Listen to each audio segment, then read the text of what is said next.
Oh, there you go. But all right. What's going on, man? My wife had to help me out.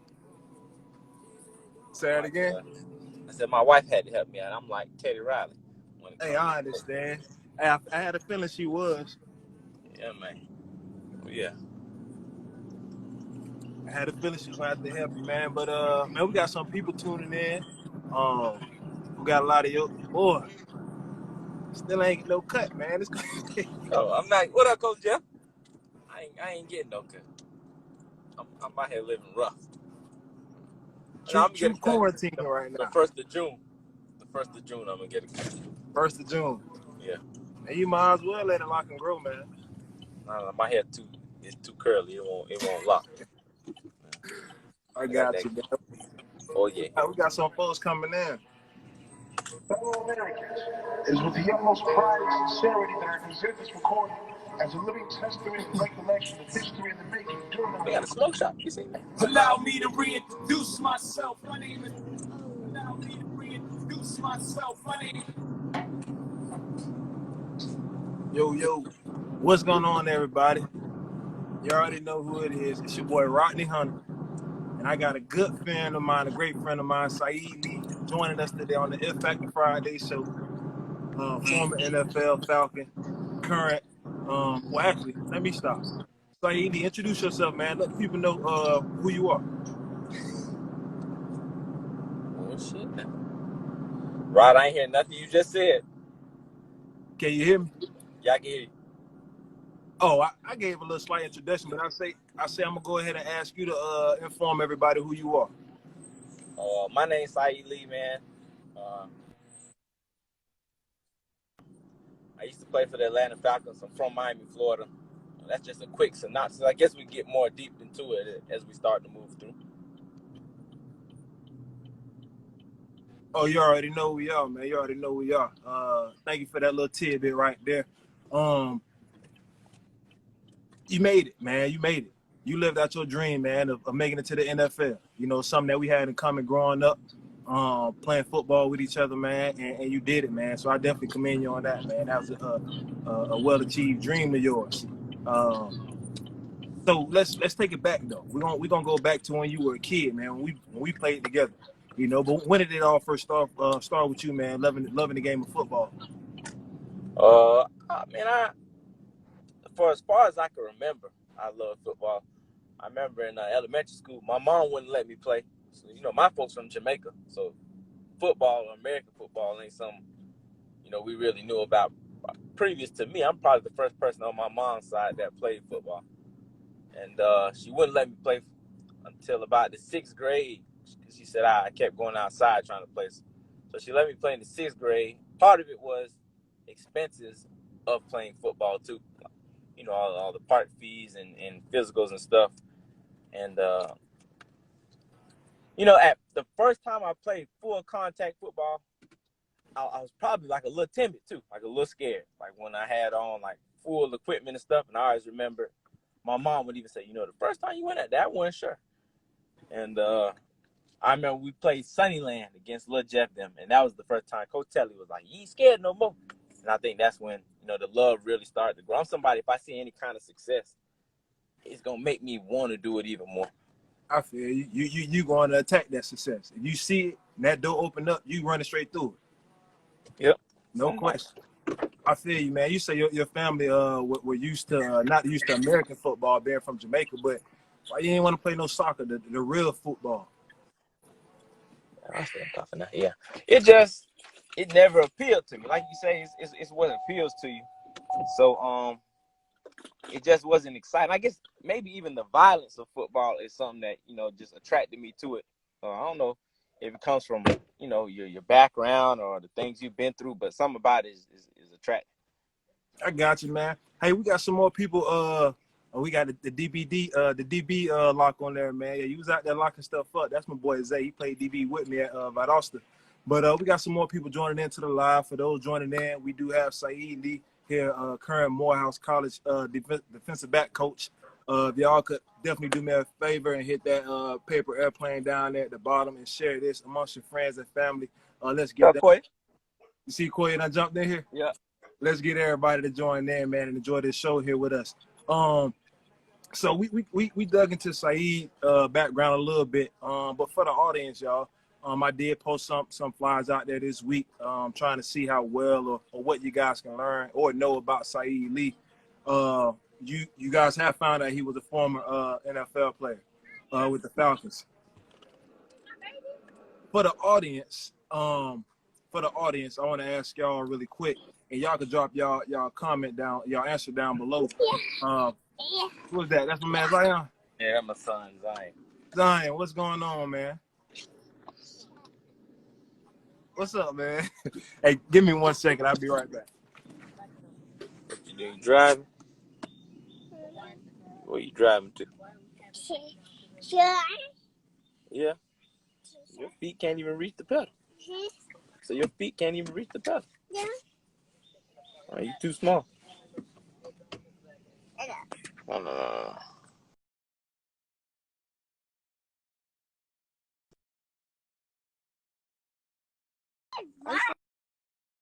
I'm back. But yeah, so I was going to I was gonna get the audience engaged here, y'all. I do have a little contest for the audience today. I do want to shout out last week's contest winner. I did ask for y'all to stay around, and the first one who DM'd me, this special code, these special numbers will win a prize. So shout out here to the winner above from last week. And we're gonna have something similar. So for those who are tuned in and you stay around, we do have a special prize for you at the end. So with that being said, everyone who's tuned in, you make it to the end, please DM me. I'm gonna drop a number, special number into the comments below every now and then. So just shoot me that DM at the end of the show, man, and we'll get you a prize. Saeed, this is not for you. Okay, so understood. So please, but so back to it, man. So, what position did you play growing up, man? You played Part 1 of football, little league. What position did you play? Man, the first time I went out the Goose Park, the position I tried out for was running back. That was the only thing I really knew, and it came from watching like the Cowboys and stuff when they had Emmett. And I always remember the first day I had some success at running back. I was doing good. And then we came back to practice the next day, and them boys went to just teeing off on me. They was hitting me left and right. And I didn't really have vision. Like, I couldn't really find the holes. It was more like luck. And I ended up playing corner all through Little League. Pretty much corner. Played some receiver, but I played pretty much corner all through Little League. All through Little League. You played corner all through Little League. Man, who you looked up to, man, as your favorite athlete? Who's your guy back then, man? Man, to be honest, my favorite player was Asante Samuel. I know everybody's like Dion or Champ Bailey at the time. But when I looked at those guys, I didn't see me. I was always undersized. Like, I always played older and lighter, and I could weigh in with like all my equipment on and make the weight. Mm-hmm. So when I seen Asante Samuel, I was like, man, that dude's little. Like, he was only like 5'10", maybe 175 pounds. So I always thought, that's somebody that I could mimic, who wasn't like a super gifted athlete. It wasn't like he was running 4.3, 4.2, 40. So that was somebody that I always admired. I admired his game. And it was crazy that my rookie year, we ended up being on the same team. Ended up being on the same team, man. What you say? Your idol. Like Drake say, your idol become your rival. Oh man, so I can only imagine what that competition was like, man. At that time, man, for you to be playing with one of your idols, man. I know that was a great feeling and experience.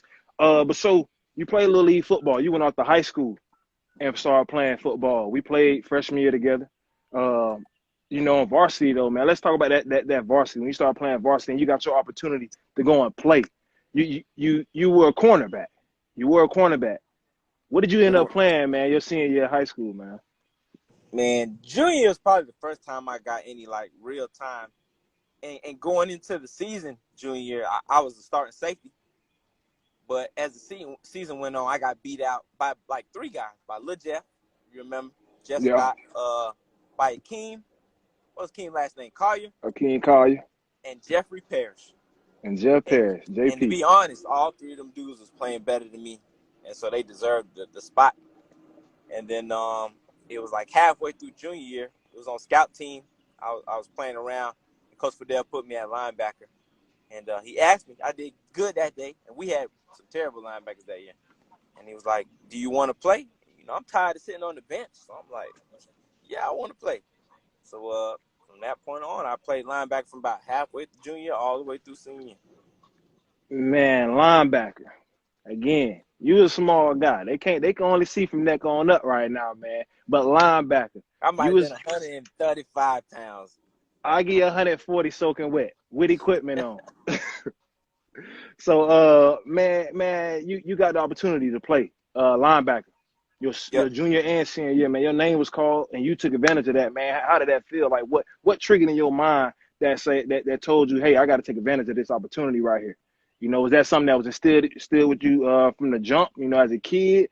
You know, was there anything that you had been through that drove that out of you? What was that like?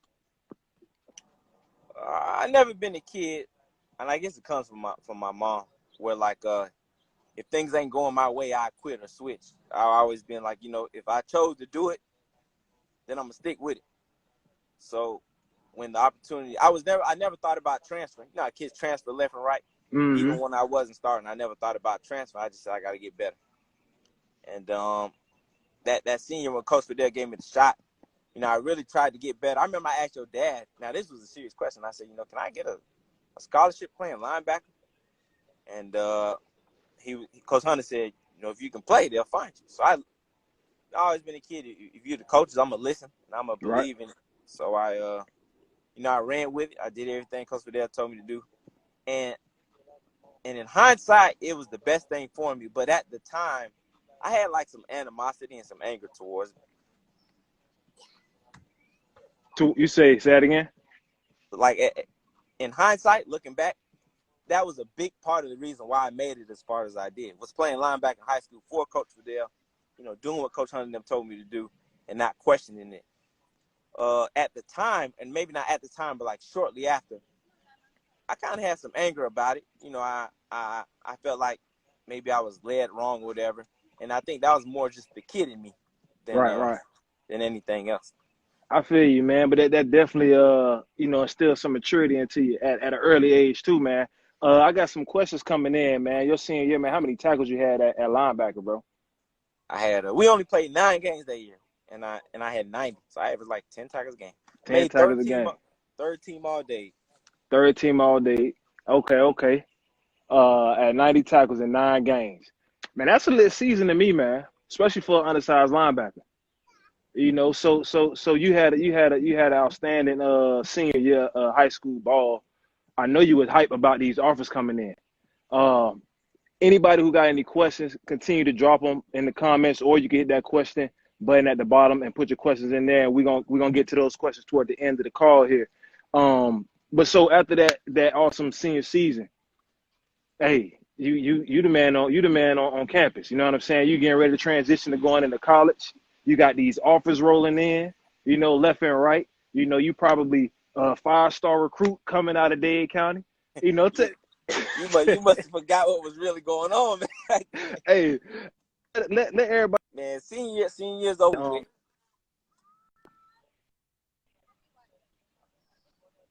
Go ahead. And senior year's over with, and I don't have an offer to my name, and I like after the season, and there's not really any traction coming in.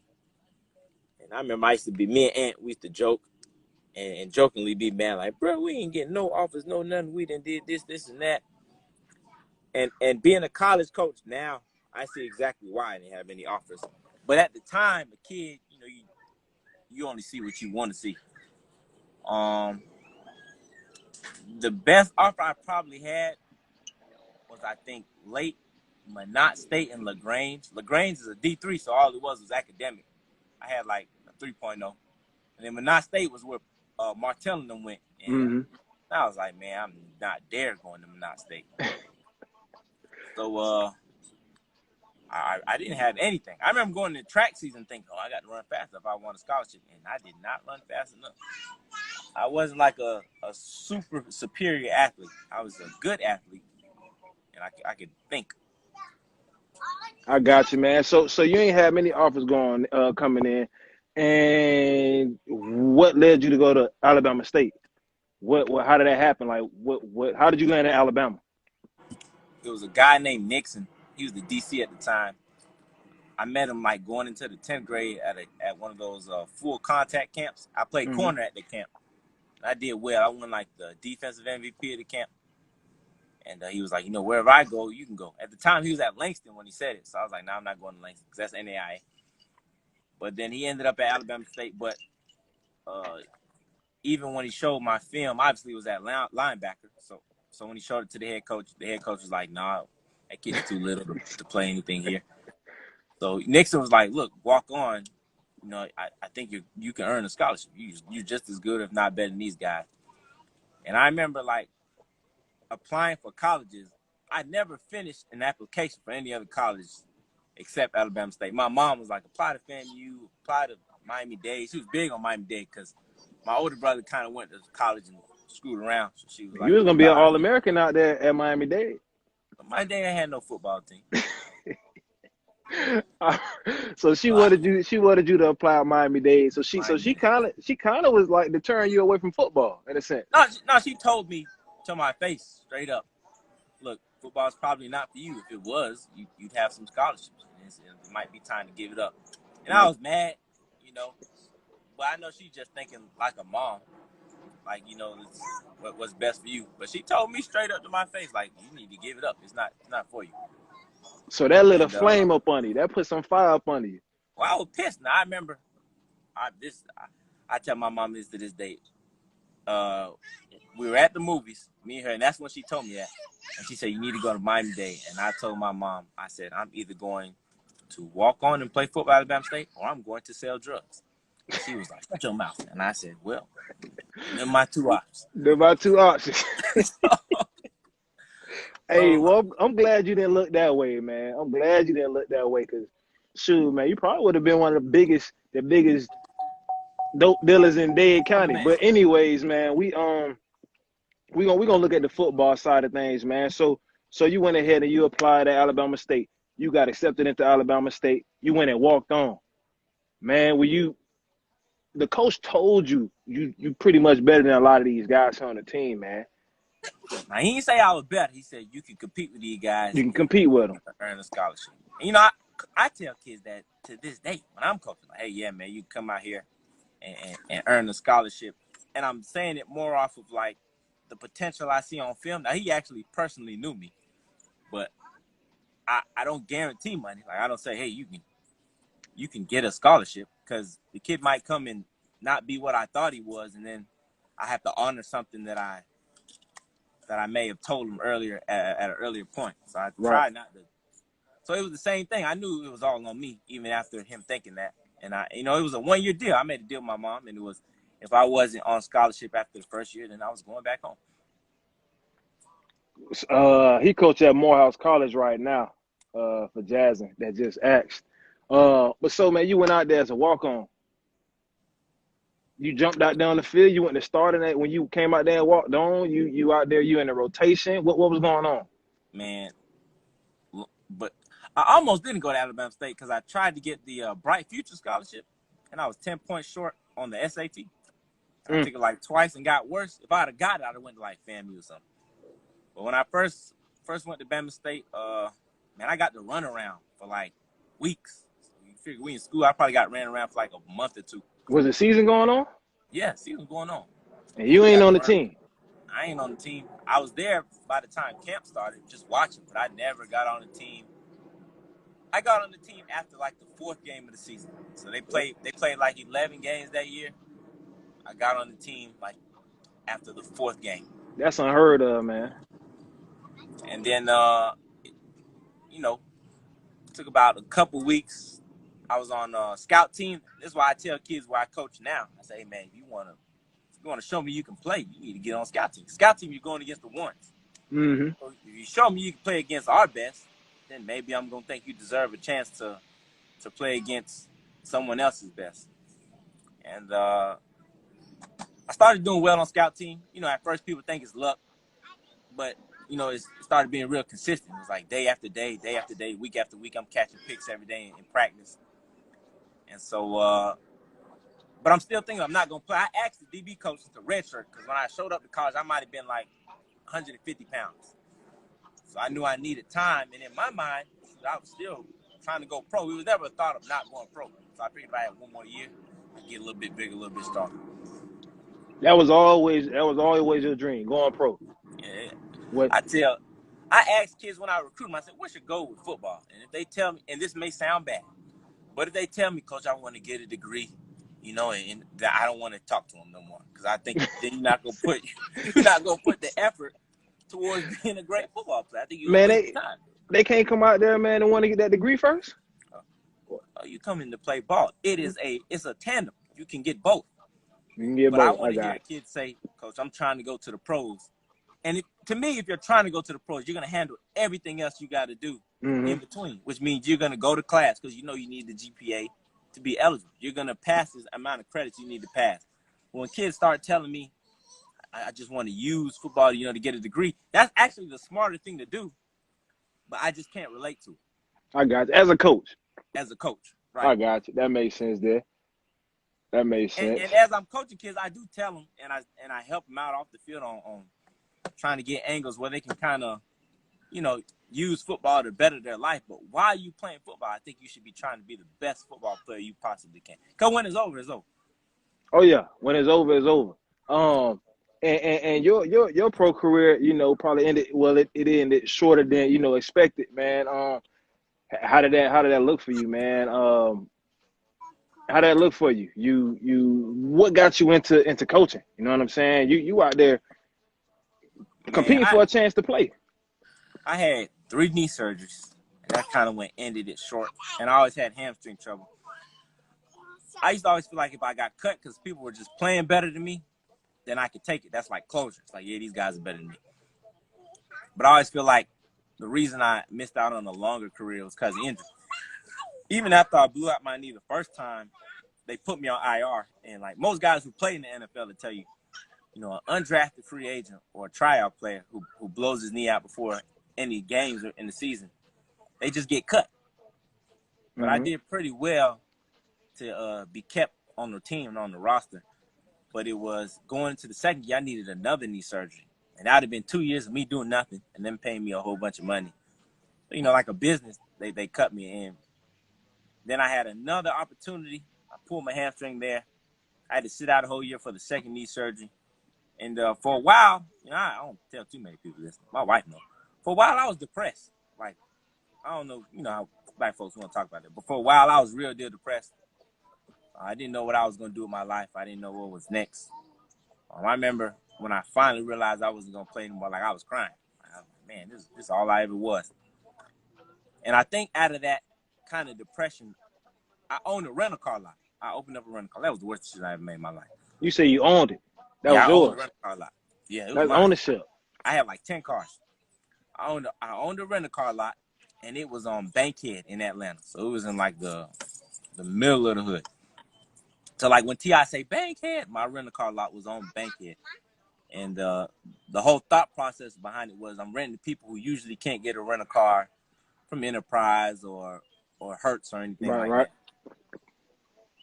And it was cool. I think if I was somebody who was really into cars, it would have worked. But I was just trying to make money and fill a void, which was, the void of football. I'm still not into cars. Even when I was in the league, I wasn't into like trying to get a foreign or anything. I bought a Jeep. Shoot, speaking of what you bought, man, and you brought you led me to this question right here, man. What was the first thing you bought with your NFL check? I know you had that bag, so I know you went big. I'm tight with my money. Now everybody who really know me know I'm cheap. The first thing I bought, the first significant thing I bought was that Jeep.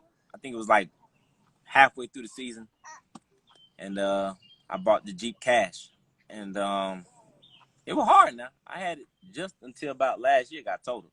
Oh, I know. When that thing was lifted, you had the kit, you had the camper light up there at the top and everything, man. So you blacked out. I tell people I was the first black person in Atlanta with a Jeep. That's real now. 2013, nobody had a Jeep. I was You first person on the Falcons with a G.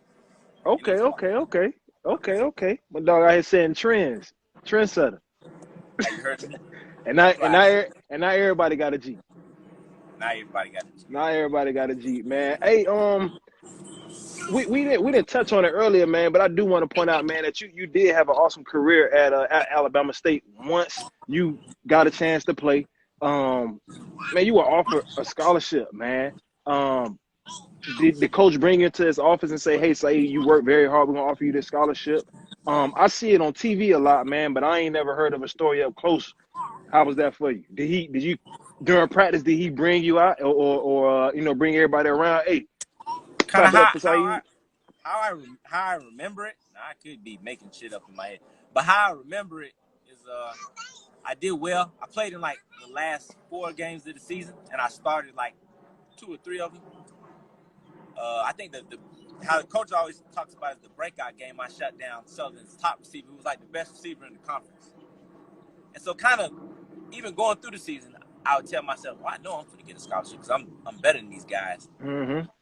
But I'm always a realist. Like, even to this day, I don't like to count money that's not in my pocket. You know how people say, "Oh, I'll get paid next week." I don't think like that.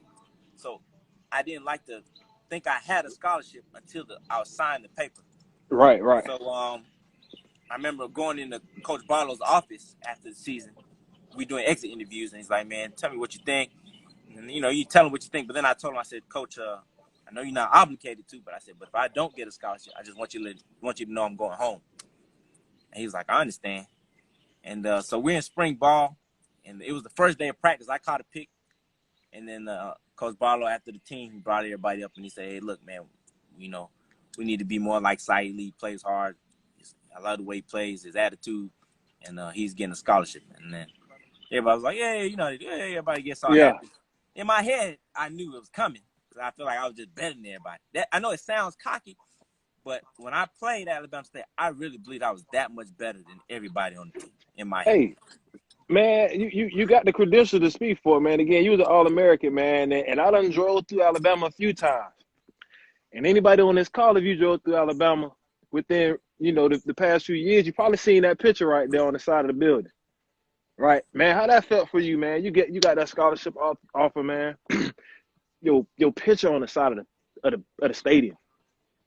It How felt that good, how that felt? Did that blow your head up, man? It did. My wife know too. Yeah, she said it did. That was always been a problem of mine, and I know it to this day. Like, I can get big headed, and I got to like literally talk to myself like, "All right, man, you ain't that good. Control yourself." My sophomore year, I actually had a slump. So I ended up starting the end of my freshman year. I thought it would continue to go. We had a guy named Jaquez Rickson from University of Florida, and he ended up starting over me after like the 4th game. And like I said, same thing. I never thought about really transfer. I never was like, "You know what, I'm going to transfer." I remember the DC brought me in, and he was like, "Look, it has nothing to do with your play, but we putting you on the bench because it's above my pay grade." And I just respected that. So I was like, "I understand, coach." So I just kept playing hard. And then my junior year, we got a new DB coach. And that was the year I had a breakout year. I led the country in like passes defended, and I was like top 5 in picks. I was All-American that year. And that was the first year. So, you always say, "I'm going pro, I'm going pro." That was the first year where I realized it could be real. So I'm like, man, I could really make it to the pros. And, scouts were coming to, see your film and ask about you. And when it really got real before senior year, our DC brought us in his office and said, "Look, you guys don't need agents. You don't need to be talking to agents right now." And I was like, damn, it must be agents asking about me. Mm-hmm. And I had an injury-plagued senior year, but still better than most folks because I was just better than most folks. And I just remember almost every day in practice, every day in camp, a scout would come by. And, me, Keywan, TJ, Greg, we were always talking to scouts after practice. They were talking about film. You're trying to paint the picture that you're a great guy more than just a ball player. Right. And it always makes me remember, like, when kids get mad at coaches. Like, I used to be mad at your dad for a long time for not getting a scholarship out of high school. But it wasn't his fault. It was me. I was the damn problem. I should have played better. And I tell guys to this day, it ain't the agent that's going to get you in the NFL. It ain't your coach who's going to get you into college. It's your film. Like, can you play? I have high school guys telling me all the time, man, I got a kid. He's 6'3", 190 safety, 3-point. And I say, oh, okay, can he play? That's all I want to know.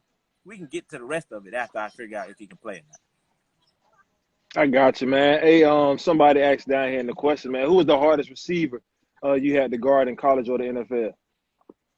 In college, it was a guy named Joe Anderson. What school was that? that? He played at Texas Southern. Joe played in the league for like 3 or 4 years.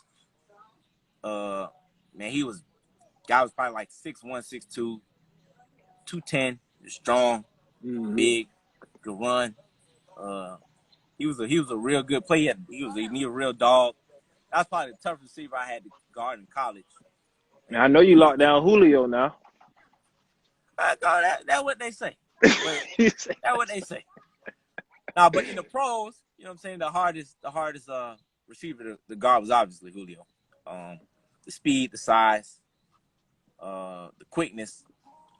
I even remember, man, I jammed the one play, did pretty good. And the guys on the side hyped you up. Okay. Oh, there you got hyped up. I ain't get hyped up now because I knew, like I gotta come with it. And Julio doesn't talk much. So for people who don't really know him, he doesn't say many words. So all he did was shake his head and he came back right the next play. And I jammed him. But while I'm trying to jam, I feel myself like continue to be pushed back, like at a rapid pace. So I'm trying to get off of him, and it was really like a dummy route he was running. But he took me so far, like to the sideline, and I remember him just saying, "I'm still the man now." I'm still the man. That's all he told you. So I'm still the man now. That boy took you to the sideline. And when we got in the film room, Coach Lewis was like, "Oh yeah, he's strong." He said, "You need to get in the weight room." And I was like, "All right, I understand." For sure. Yeah, man, you probably was 180, 175, 180 at that time. The heaviest I ever been was like 184. When I showed up, when I did pro day, I was 180, but I drank like a whole bunch of water to fake that 180. And then when I showed up to rookie minicamp, when I showed up to OTAs, I weighed in at 172. And I remember Coach Donna, the strength conditioning coaches, they said, Jesus Christ, you're the smallest player we've ever had here. Oh, wow. And I just started laughing. I was like, yeah, I got to put on some weight. But you was there, though, man. We got another question here coming in. What was the most interesting question that Scott ever asked you? Who? A scout. What was the most interesting question the scout has ever asked you? Man, they asked a lot of wild questions. I can't really truly remember. They'll ask you how many siblings you had. They ask you, why was your father never in your life? Like, you really have an answer for that. You say your father wasn't in your life. Yes, so a scout will ask you that. And like, man, I know your dad wasn't really there. Well, why? And so, I think what it comes from more is they want to see a reaction they can get out of you. Mm-hmm. What your father not being there, man? Was he a part of that motivation, man? That pushed you even harder? I know we talked before, man. And you told me that you was gonna make it, man, because of your dad. You know what I'm saying? Man, I used to always look at it like, I had other motivations. Like, I want to take care of my mom. And once I'm with my wife now, but at the time we were together for like 3 years. So, I wanted to make sure she was straight. But the biggest motivation of my life to me was like proving my dad wrong. I felt like he lived right up the street, like not too far. I found out later in life as I was grown. And I mean like 5 minutes up the street. And I got other siblings that I love and we're close now. And I used to always feel like, it's almost like as a kid, you feel like he picked them over you. And I remember no matter how hard things got, if I was in the weight room, burned out, struggling, if I'm running sprints and I'm dog tired, I used to tell myself, I'm going to prove him wrong. Like, I'm going to be the one on TV. And when you tell somebody, yeah, that's my son, I'm going to say, nah, you want my dad. That used to be how I'd really feel. Like, I wanted him to feel like he messed up and chose the wrong one or missed out on the wrong one. I got you, man. Hey, I can't imagine, man, because, my dad was my coach. He was our coach growing up, man. So, he's always been there for me, man. But I can only imagine, man, what kind of, mindset and things you were going through at that time, man, without your dad being there, but there, up the street, but not there. Got another question here that just came in. What's some advice you would give to some younger athletes, man? Some younger athletes that's pursuing to become a professional athlete, and you know that's trying to get to the next level. I tell you first, man, a lot of it is genetics. So genetics, I mean, are you big enough? Are you tall enough? Fast enough? Strong enough? 2, it's the things you do to get to that point. So you may not be a 5-star now, right, but that's really just hype. It's so How many stars guys. you had? I had none. 0 stars. Yeah, 0. Yeah, 0 stars. Not a single star. I know kids now who I've coached in high school, or guys who we went to high school with, who were 4 and 5 stars and didn't pan out. You probably remember Jamal Berry, right? He was like, oh yeah, the top back in the country. But why? He went to Ohio State. Yeah. I don't. You don't know. I guess for kids, I say you got to be focused. And you got to be able to work smart and not just hard, because it's a lot of things that'll take you away from the game. I got you, man. Handle your grades. Bigger than anything, look at yourself. Don't point the finger, because then you give people the power. So like I said, I used to be mad at your dad. But when I started realizing, things happen for a reason, and I'm the reason why I'm at some point, and I do that a lot now. I think that's kind of, if I didn't play linebacker in high school, Rod, I'm not as good a tackler as I was in college. And scouts don't take me as serious to be able to play special teams in the pros and stuff like that. I think I was a tremendous tackler because of that. When I played nickel, when we were with the Falcons, one of the big reasons why I was able to make the team was because I played nickel in rookie minicamp. And that was because I could read offensive line play. But that came from Coach Fidel teaching me it in high school. Oh, yeah. The reads. Right. So I understood how to fill gaps and where my natural fit was that most DBs don't know. But like you said to the kid who was asking me that, man, think about yourself and what you've done correct and what you've done wrong. Because anything that you do in life, at some point or some way, it comes back to you. So if you got control. No scholarship, if you ain't get no scholarship, it ain't the coach. It's you. You ain't a 5-star, it ain't the coach. It's you. If you didn't score touchdowns, it ain't the coach. It's you. Hey, this Jordan. Jordan just asked a question here, man. You think surrounding yourself with people with similar goals and with similar goals as you is essential to your success?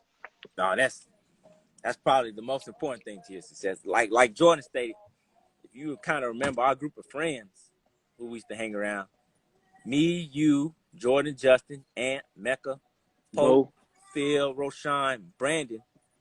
That's like 8 guys. 4 of those guys made it to the NFL.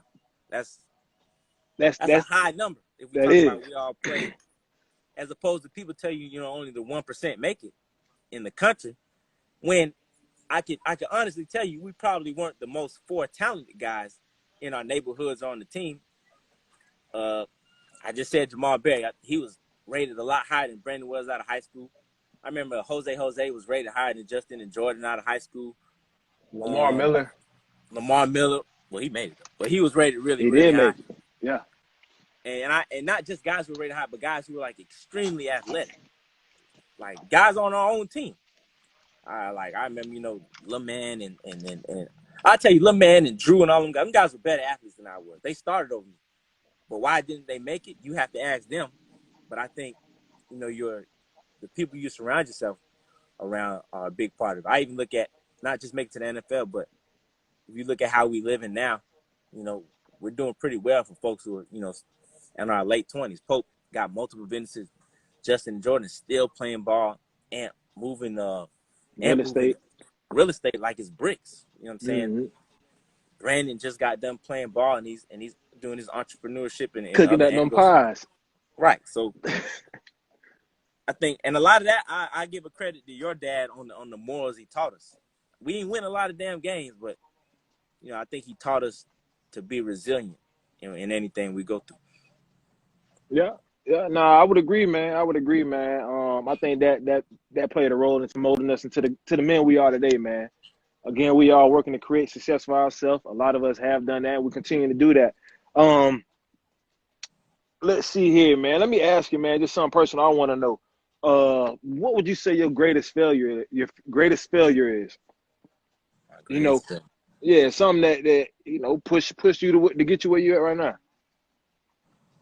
as a kid, it was probably not getting a single offer out of high school, and it taught me how to be resilient. As a pro, going into the NFL, I didn't get drafted or sign a contract after the draft. I had a tryout. It was with the Falcons at rookie mini camp, and I think I joked with my mom the other day. They doing like a job for my aunt, and she was like, "You want to get on this job?" And I said, "Nah." I said, "That's too easy. I'm built for pressure." And she started laughing, but I think the best I've ever done in my life is when I'm under like immense pressure. Is that a real word? When I'm under great pressure. I think it just pushes me. I don't know why. When things are going too easy, I don't like it. I get angry.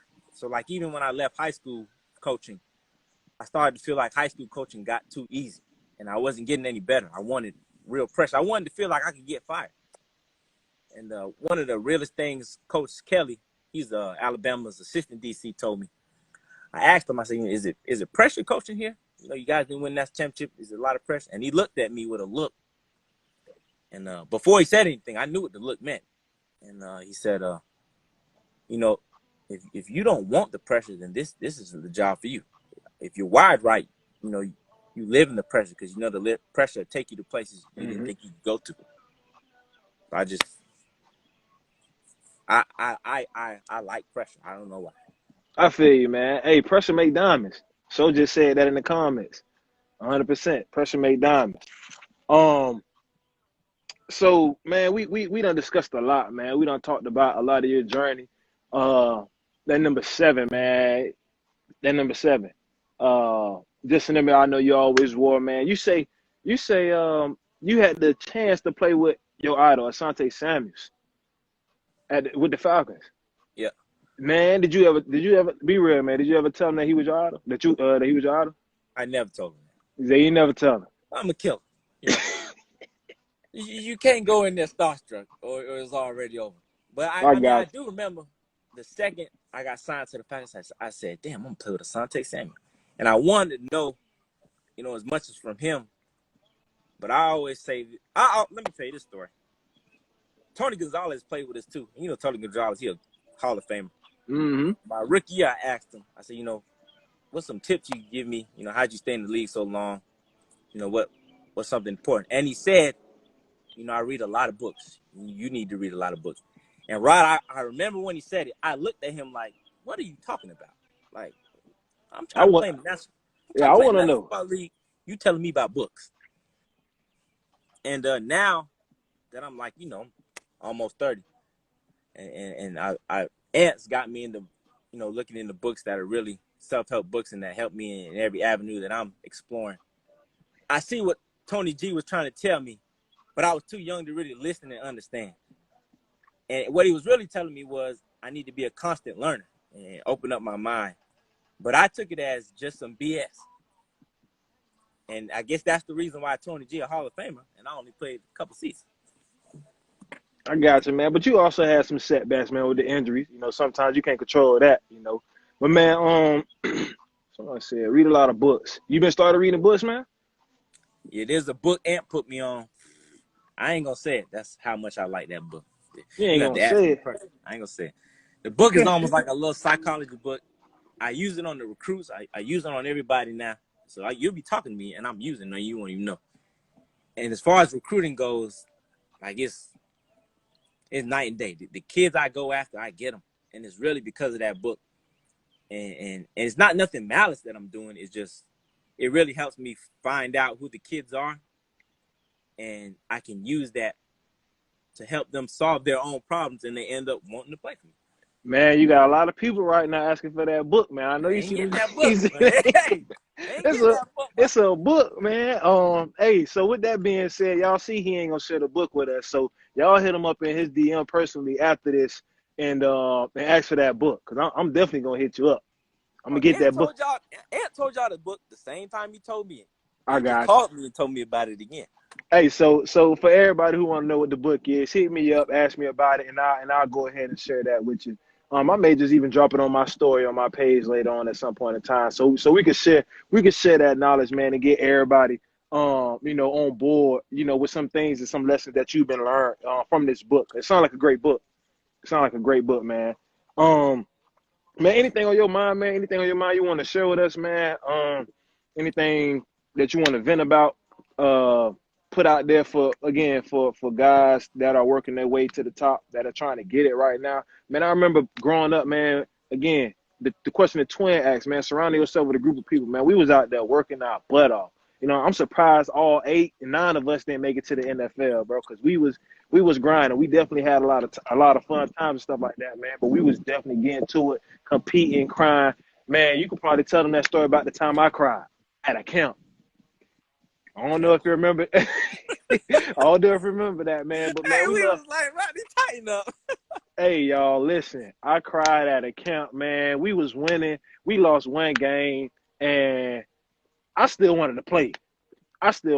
You know, them boys about ready to put them cleats on, put them cleats in the truck, man, and head back to the south, man. But it hurt me, man. That touched me a lot because I love the game, man. I just wanted to be out there with my dogs competing. How did you work through being an underdog at Alabama State and making a name for yourself? Again, I think you spoke about that a little earlier.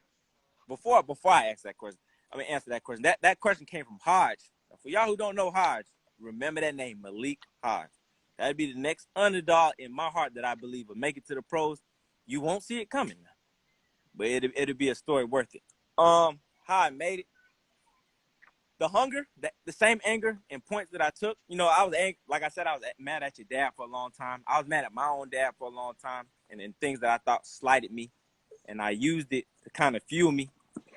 I always felt like, how can I be better than everybody else?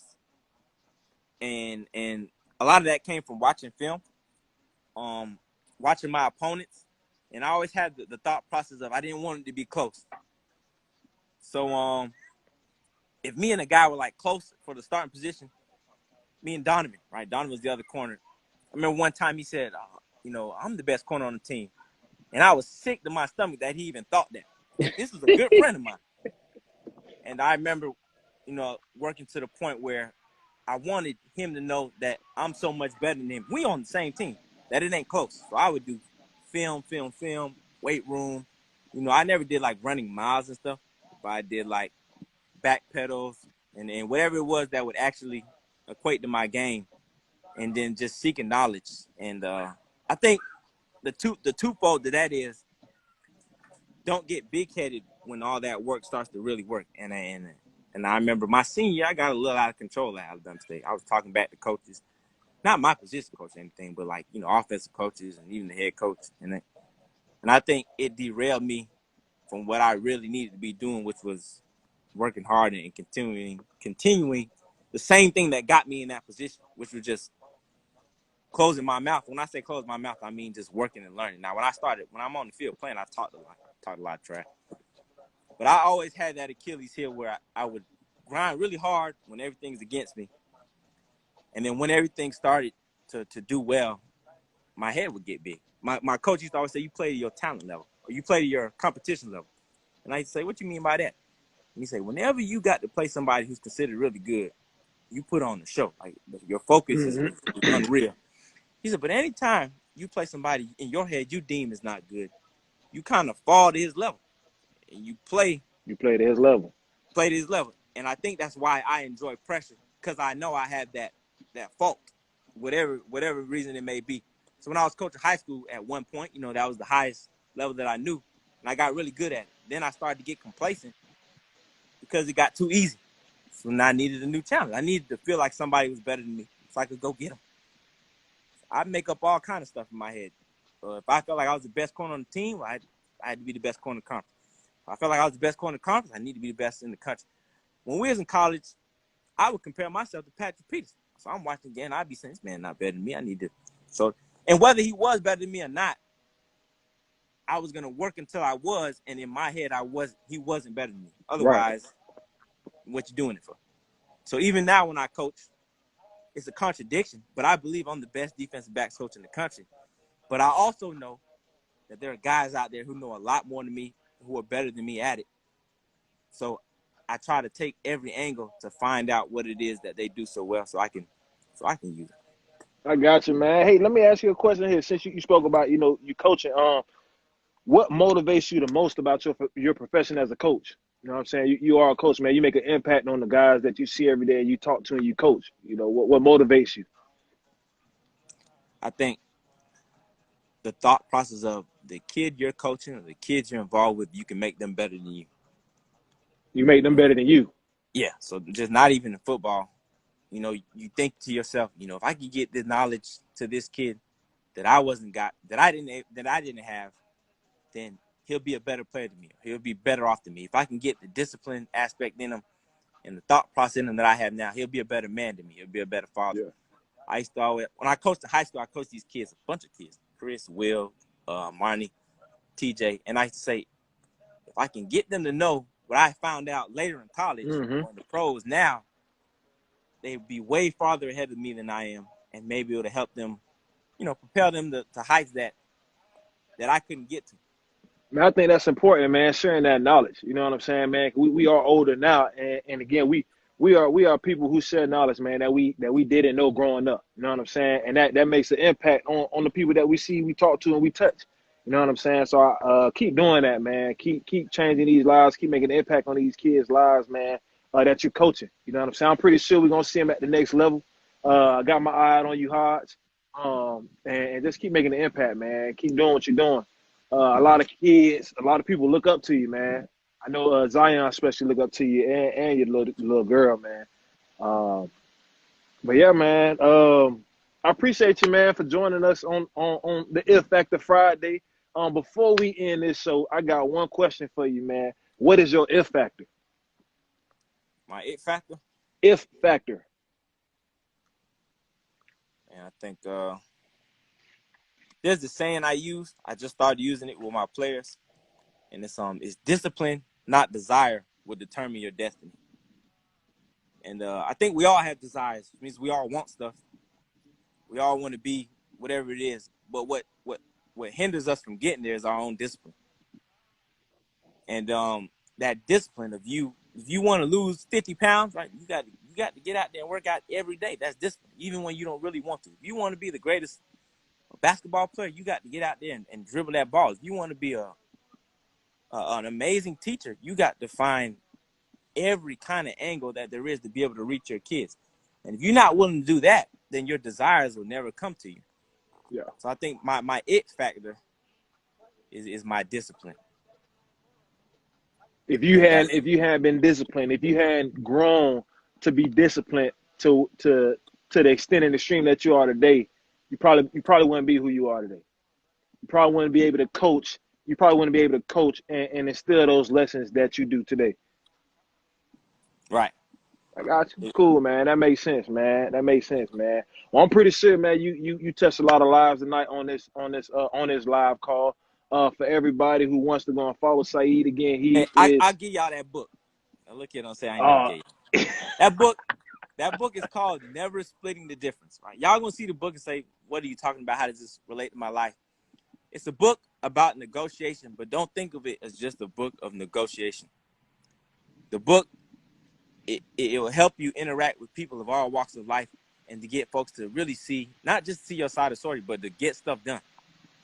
I get kids to commit because of that book. I get folks to do what I want them to do because of that book. But what it really does is it teaches you how to be a listener and how to understand folks. Because a lot of times when we hear other folks, we hear them, but we ain't listening. And that's kind of where the disconnect is. I got you, man. I'm definitely going to get that book now. Now that you done told everybody what it was, I'm going to repost it for everybody who didn't catch it. I'm going to share it. We could even start a book club for those who are in here. And let's get this reading going, man. Let's get this knowledge. Knowledge is power. Again, bro, I definitely want to thank you for taking this time out with me and everybody else who tuned in to this call. Definitely follow Coach Saeed Lee. Pull up to his games at Morehouse. I'll be there in attendance this year, man. I pulled up to a game last year. Hey, I tried to. A kid named Just Buck said, any advantage I felt like I had on other athletes, it was my mind. Most dudes was faster than me, stronger than me. But I was smarter than you. I knew what you was going to do before you did it. It was my mind. Okay. And I was willing. I used to say, this will sound crazy. I used to say I'd die for this when I was in college. And I was dead. I wouldn't do that now. But when I was in college, I'd literally die for it. You know what I'm saying? Because I thought that was the only way to make it. Yeah. I'd hit till I had a headache, and I knew you wasn't gonna do that. And when I had the headache, I'd keep hitting. It wouldn't matter to me. Bro, that was me, bro. That was me. I don't know if you remember, man, but bro, I was coming off to the sideline, man, getting that towel in that cooler, putting the ice on the back of my neck, putting the ice on the top of my helmet, man. But I love to hit. that goes back to this. You know, are you willing to take the licks to get what you say you want? Mm-hmm. And that's what anything in life. Anything in life. That's the adversity. You know what I'm saying? That's them obstacles that come in your way. Saeed, man, again, if you got anything to share, any more questions, go ahead and drop them below. Y'all go follow Saeed. What's your IG handle, man? What's your IG name? What's my IG name? At Saeed L7. Yeah, at Saeed L7 on Instagram. At Coach Saeed on Twitter. At Coach Saeed 1 on Twitter. Coach Saeed 1 on Twitter. Hey, y'all and he said y'all send me them films. Yeah, y'all send my boy them films, man. And again, man, thank you for the call tonight. Any of y'all who want to see y'all see my favorite wife just athlete, said she hate that book now. Okay, she hate the book. Oh man, that's power right there. Come on, Don. But what was I gonna say? Hey, if you got those 3 numbers that I told y'all about earlier, go ahead and shoot me a DM, and you will receive your gift. Yeah, I just gotta take a car. That boy Courtney said you gave him a concussion at the Ridge. Oh man, but man, I'm gonna let you go and enjoy your night with your family, bro. I'll holler at you, man. Take care. I love you. All right, man. Appreciate it. Yep.